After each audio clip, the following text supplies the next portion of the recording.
Hello there. It's good to see that our friends and partners in the European Union are so unified, isn't it?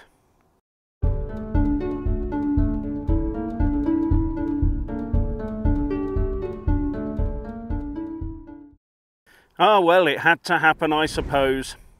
That great European Union unity where Russia is concerned takes yet another hammering. While most of the EU looks forward to a cold and uncertain winter, Hungary has managed to secure 700 million cubic metres of Putin's gas for itself via the Black Sea Turk Stream pipeline, which then runs through Serbia and Bulgaria. And that's on top of its normal contract amount as well. Now, Hungary normally consumes between 9 and 10 billion cubic metres of the stuff every year, so this is an increase of about 7 or 8%.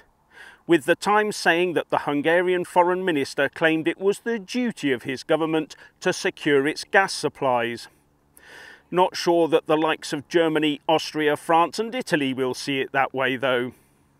Now Putin will be very pleased to have secured this deal, as it shows that all the other countries have to do is to be nice to Russia and ignore its incursion into Ukraine, and they too might get some nice Russian gas. And the Hungarian Prime Minister Viktor Orbán is basically thumbing his nose at Brussels over its efforts to financially penalise Hungary for ignoring EU rule of law requirements where the Hungarian judiciary is concerned, for which Hungary potentially faces fines of €1 million a day.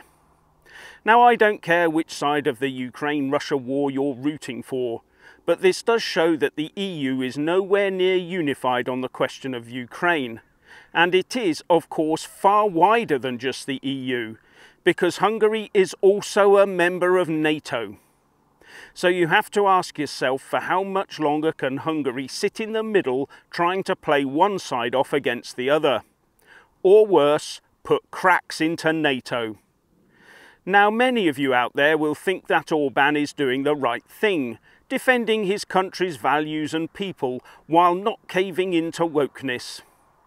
Now, what you do when appointing judges, for example, within your own country is one thing, but when playing with nuclear fire on an international scale, surely it becomes quite another thing. Especially when you're acting in opposition to the other members of the major clubs you belong to.